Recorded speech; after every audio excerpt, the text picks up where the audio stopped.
Pourquoi pas s'inspirer des vidéos de David Lou après? Machine à inventer les mots. Eh bien, il se trouve qu'en probabilité, il existe un concept qu'on appelle les chaînes de Markov.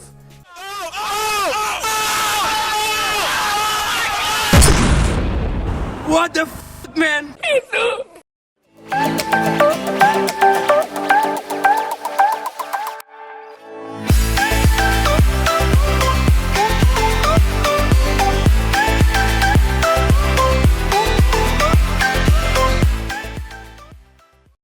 Bonjour et bienvenue sur Computer Scientist.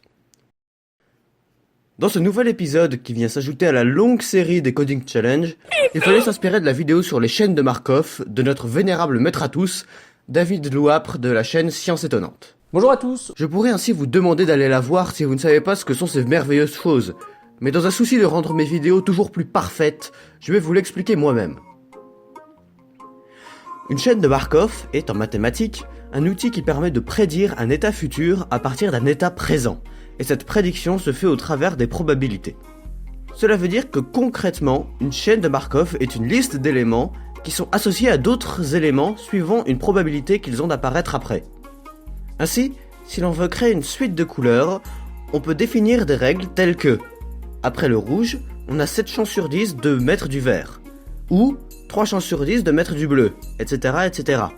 On aboutit donc à une liste d'éléments comme ceci, et cette liste est une chaîne de Markov. Ainsi, une chaîne de Markov, pour pouvoir être utilisable, a besoin d'une période d'apprentissage pendant laquelle elle va établir la liste des éléments, ainsi que les éléments qui peuvent suivre chaque élément avec leur probabilité. Dans l'exemple de la vidéo de Science Étonnante, ce serait tout simplement l'équivalent de dresser le tableau de succession de lettres. Maintenant que la théorie est assimilée, passons au programme. Contrairement à ce dont vous avez l'habitude sur notre chaîne, il ne sera pas fait en JavaScript, mais en C++ avec la bibliothèque Qt, car le changement c'est maintenant. Aussi, j'ai décidé de ne pas être candidat à l'élection présidentielle. Notre programme devra nous générer des textes à partir d'autres textes qu'on lui aura donnés.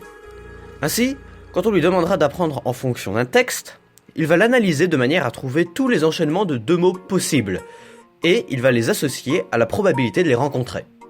Notre programme sera découpé en deux classes. Learning List, qui représente la chaîne de Markov, et Writer, qui utilisera la chaîne de Markov pour écrire le texte, et qui sera aussi la fenêtre principale de l'application. Commençons par Learning List. Elle possède 4 fonctions. Learn, qui prend en argument un texte, qui va s'occuper, comme son nom l'indique, d'apprendre, c'est-à-dire de remplir la chaîne de Markov avec les mots contenus dans le texte donné en argument. AddItem, qui prend 2 mots en argument, ajoute l'élément word, qui suivra l'élément parent. On a également une fonction reset, qui efface la mémoire, et enfin une fonction pick1, qui prend un mot en argument, qui va choisir un mot aléatoirement parmi les mots qui peuvent suivre parent dans la chaîne de Markov, mais en suivant les probabilités. Toutes ces fonctions agissent sur un seul objet, qui est la fameuse chaîne de Markov, et qui est le seul membre de la classe Learning List qui n'est pas une fonction. Voici la ligne où cet objet est déclaré, et comme ça fait un peu mal aux yeux, on va vous l'expliquer. Tout d'abord, c'est un tableau associatif, l'équivalent des objets littéraux en JavaScript, et qui dans la bibliothèque Qt est représenté par la classe QH, qui permet d'associer des éléments d'un certain type à d'autres éléments d'un autre type. Ici, on associe des chaînes de caractères, des QStrings qui représentent un mot, à un autre tableau associatif, qui associe des QStrings à des nombres entiers, int. Cette deuxième QH représente la liste des mots pouvant suivre le mot de la première QH, associé à son nombre d'occurrences trouvées dans le texte analysé. Maintenant qu'on a un objet capable de stocker toutes les informations dont on a besoin d'une fonction membre, d'une méthode de la classe LearningList qui permet de facilement remplir cet objet. C'est le rôle de la fonction AddItem, qui prend en argument un mot parent et un mot enfant. Cette terminologie arbitraire signifie simplement que l'on veut dire à la chaîne de Markov que l'on souhaite définir le mot enfant comme pouvant suivre le mot parent. C'est-à-dire que l'enchaînement mot parent, mot enfant a été rencontré lors de l'apprentissage. Ainsi, notre fonction AddItem doit faire face à 3 cas de figure. Le premier est que l'on n'a jamais rencontré le mot parent en tant que mot parent, soit que l'on n'avait jamais trouvé un enchaînement mot parent autre mot. Dans ce cas, on ajoute le mot parent dans la chaîne de Markov, et lui dit qu'il peut être suivi par le mot enfant. Les deux autres cas de figure se produisent si le mot donné en parent a déjà été rencontré en tant que parent. Ainsi, il faut trouver si le mot enfant existe déjà en tant que tel dans le tableau contenant les mots pouvant suivre le mot parent. Si oui, il suffit d'augmenter son nombre d'occurrences, et sinon, on l'ajoute en mettant son nombre d'occurrences à 1. Pour utiliser tout ça, on crée une fonction learn qui prend en argument un texte entier et l'analyse en utilisant la fonction addItem. On utilise pour cela une petite fonction que j'ai créée qui sépare une chaîne de caractères en une liste de mots et de signes de ponctuation. On parcourt ainsi la liste de chaînes de caractères qui en découle et on définit chaque chaîne de caractères rencontrée comme pouvant suivre la chaîne de caractères rencontrée dans le tour précédent. L'élément précédent est stocké dans la variable PRV qui est mise à jour à chaque tour de la boucle également. Pour mieux comprendre ce que font concrètement ces fonctions, voici ce qui se passe dans la liste avec le texte « Je programme en C++ et en JavaScript ». On va donner ce petit texte à la méthode learn, qui va donc appeler addItem pour chaque mot. Le cas du mot « je » est un petit peu particulier.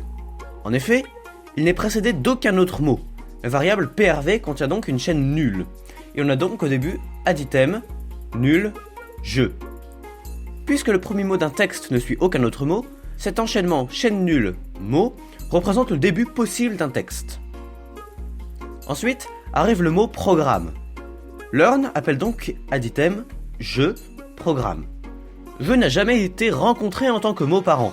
On l'ajoute et on indique à la chaîne de Markov qu'il peut être suivi de programme. Il se passe la même chose pour en, C++ et, ainsi que pour, de nouveau, en. Par contre, arrivé à JavaScript, learn va appeler addItem en JavaScript. Or, précédemment, en a déjà été rencontré comme mot parent dans en C++. addItem va donc s'en rendre compte et au lieu d'ajouter bêtement une autre entrée en, elle va ajouter JavaScript comme mot pouvant suivre en.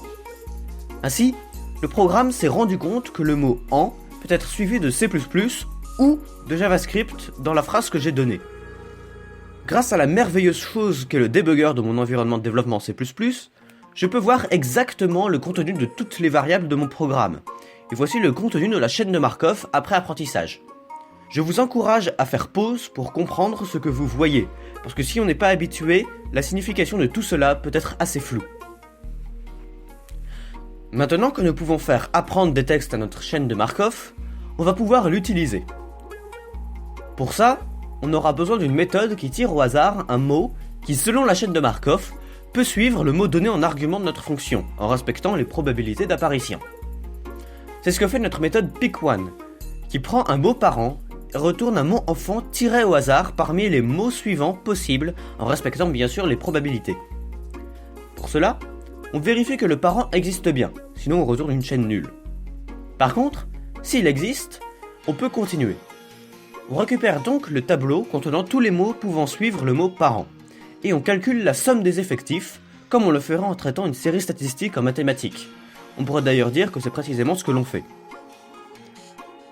Une fois cette somme calculée, on tire un nombre entre 0 et ce nombre. Il ne reste plus qu'à trouver à quel mot correspond ce nombre. Pour ça, on crée un compteur et on parcourt le tableau. À chaque mot du tableau, on ajoute au compteur l'effectif associé. Ici, le compteur arrive à un nombre supérieur ou égal au nombre aléatoire.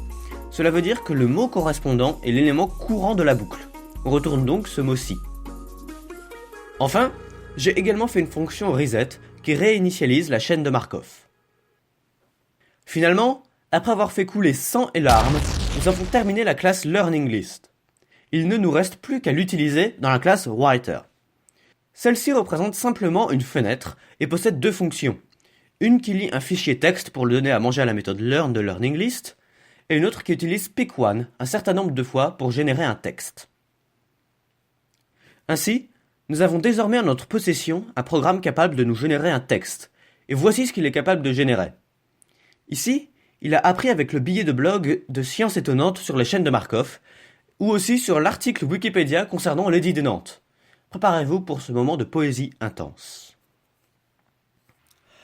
L'Assemblée du roi envahisse les églises réformées de l'argent en place.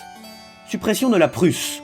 En Europe, elle est plus la caisse de l'édit de persécution et par écrit leurs droits des temples. un roi. Une église réformée de Nantes par lequel Henri IV, dont la couronne pendant la Bible. Dès le protestantisme de bon désir du protestantisme se montra favorable aux protestants.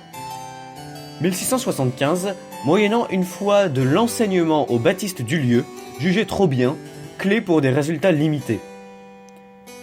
L'acharnement anti-quatorzien pour Didier Boisson, une église jésuite. Plusieurs décisions concernent les coreligionnaires français. Les nouveaux convertis sont vitaux pour les successions accordées aux Huguenots, Neurope et arrêts royaux entre 1661 et un arrêt accentue les enquêtes. Pour la chaîne sur un mot, elle est un M après un T démontré. Pourquoi ? Eh bien établi, mais l'allemand. Je pense que j'allemand. Je pense que deux. En faisant tourner la probabilité, j'ai essayé de mots pour un sujet scientifique bien. Il faut faire une précision importante que je mets mes codes Python à une lettre donnée. J'ai choisi deux mots en suivant la suivante. Et pourtant, on aurait une sorte de mot tiré de refaire, l'on doit pouvoir calculer une vidéo, puisqu'inverse que ceux que j'inverse que deux. J'exercice sur des mots du hasard. Et pourtant, vous obtiendrez des mots nouveaux, qui sont moins contrastés, un fait bien, et le résultat est justement plus large que rien. J'ai certainement moins bon que deux. J'entends des verbes conjugués. Autre élément essentiel est le mot de chaque triplet de mots tirés de corrélation de la langue française, qui voudrait en toute rigueur, on devrait faire dépendre la longueur ne colle pas mal et nous ferait sortir du dictionnaire, et nous ferait sortir du formalisme des verbes conjugués. Ah ! Comme vous le voyez, même si chaque enchaînement de deux mots est porteur de sens, il est possible, voire probable, que la phrase dans sa globalité n'ait que peu de sens. En effet, notre programme ne cherche pas à faire une variable qui ait du sens. À vrai dire, il ne s'intéresse même pas aux phrases et encore moins à leur sens, mais uniquement aux enchaînements de deux mots. On pourrait ainsi améliorer considérablement encore le programme. On pourrait ainsi le faire réfléchir non pas en mots, mais en groupe de mots, ou en n-grammes, soit en groupement de caractères, comme l'a fait Daniel Schiffman dans son implémentation des chaînes de Markov. Vous avez un lien en description qui vous permettra d'aller la voir. Pour terminer la vidéo, je vais vous montrer quelques exemples d'utilisation des chaînes de Markov. Le premier est un bot Twitter, et il s'avère que je connais un des créateurs. Je vais donc le laisser parler. Hey, je suis Xokunlug, alias Loulor quelquefois sur les internets. Je suis ici pour vous présenter un bot nommé Durmagal qui utilise le concept des chaînes de Markov. Celui-ci a été créé à l'aide de The New Sky, en Python, et il tourne actuellement sur Twitter. Normalement, le lien sera dans la description. Donc, concrètement, ce bot, ce qu'il va faire, c'est, à l'aide d'une librairie nommée Tweepy, il va lire les tweets de tous les gens à qui il est abonné, environ 300 personnes. Il va détecter les fréquences des mots qui se suivent. Par exemple, si je dis bonjour la famille, et dans un autre tweet je dis bonjour les gens, il va voir que derrière le mot bonjour, il y a deux possibilités, et il va en déduire différentes fréquences. Et en fonction de tout ça, il va choisir des mots aléatoirement, mais pas tant que ça, parce qu'il va s'aider de ces fréquences de manière à essayer de créer des phrases qui ont un sens. Des fois ça donne des trucs un peu bizarres, mais c'est franchement super intéressant, et plus il va apprendre, plus il pourra créer quelque chose qui ait du sens. Enfin, on peut citer l'algorithme PageRank de Google qui lui permet de classer les pages web qui utilisent les chaînes de Markov. Une vidéo entière pourra être dédiée à ce sujet, mais sachez que la chaîne de Markov est utilisée pour associer à chaque page la probabilité qu'a un utilisateur en parcourant le web de tomber sur cette page.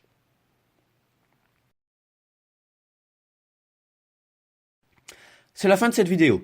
J'espère qu'elle vous aura plu et qu'elle vous aura intéressé.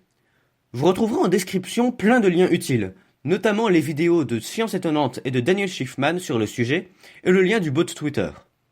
J'ai également réalisé une mini-librairie en JavaScript que vous pourrez télécharger, qui implémente la classe LearningList. N'hésitez pas à l'utiliser ou à la modifier pour créer des petits programmes qui utilisent les chaînes de Markov, et vous pouvez me les envoyer sur Twitter, je les essaierai avec plaisir. Enfin, si vous faites du Python, sachez que l'autre co-créateur du bot dont je vous ai parlé a créé une librairie d'analyse de texte en Python qui comprend entre autres une implémentation des chaînes de Markov. Vous avez encore une fois le lien en description. N'hésitez pas à donner vos idées de défis pour le prochain épisode dans les commentaires. Et sur ce, je vous donne rendez-vous pour une prochaine vidéo.